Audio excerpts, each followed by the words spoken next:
Welcome to Adam's Sports Show. I'm Adam Green. This is my show. Let's talk some sports. A couple of recent reports, courtesy of Sports Illustrated and Yahoo Sports, allege some big-time college football players and big-time college football programs have been involved with improper benefits that break NCAA rules. In other news, the earth is round, water is wet, and the Chicago Cubs will not make the playoffs.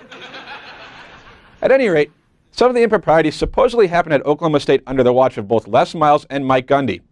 In response to the allegations, Gundy, who is still the head coach of the school, yelled, "Please don't come after me. I'm a man. I'm 46. Arizona Cardinals tackle Levi Brown allowed 3 sacks in a Week 1 loss to St. Louis, and since then has had insults sent his way from fans and media alike.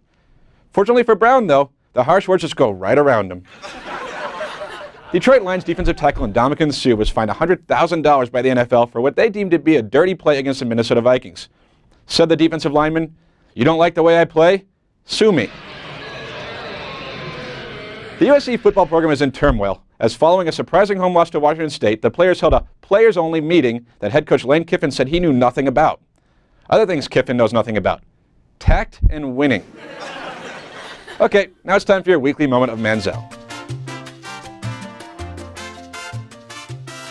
So, there's a college football controversy, and it doesn't involve Johnny Manziel. Carry on. Tim Tebow's NFL career may come to an end now that he apparently is refusing to play a position other than quarterback. You know what? I get it. Position changes can lead to bad things, like when my baseball team asked me to move from left field to left out. The Miami Heat have signed former Phoenix Suns forward Michael Beasley. It's a good spot for the player because, as we all know, if there's one place that someone who has trouble avoiding drugs should go, it's Miami. The USA soccer team knocked off Mexico 2-0 to earn its 7th consecutive World Cup appearance. While it was an impressive victory, hopefully the Team USA isn't drinking their own Kool-Aid. And conversely, hopefully Team Mexico isn't drinking their own water. Arizona State University hosts Wisconsin in a big early season test Saturday. The school is hosting one of its annual blackouts, with the goal being to black out Bucky.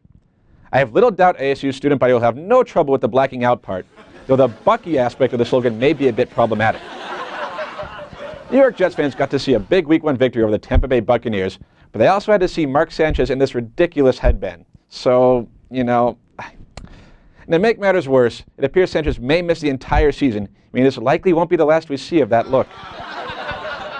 Chip Kelly's NFL debut went pretty well, as his Philadelphia Eagles beat the Washington Redskins. But the coach, known for his fast-paced offense, admitted his team was not running as fast as he'd like. Thing is, Kelly's going to have to coax more out of NFL players who are undoubtedly making less money than the ones he used to coach at Oregon were, which could prove to be a challenge. Okay, now it's time for the tweet of the week. This one comes from Jeff Passan. He's a baseball writer, and he found this photo that's been going around the internet of Sammy Sosa, or at least what looks like a wax figure of Sammy Sosa. It says, "Breaking, Sammy Sosa guest starring on True Blood this week." I think that's the real Sammy Sosa, and it's real horrifying, and I am so sorry for making you look at that, but if I have to see it, you should have to as well.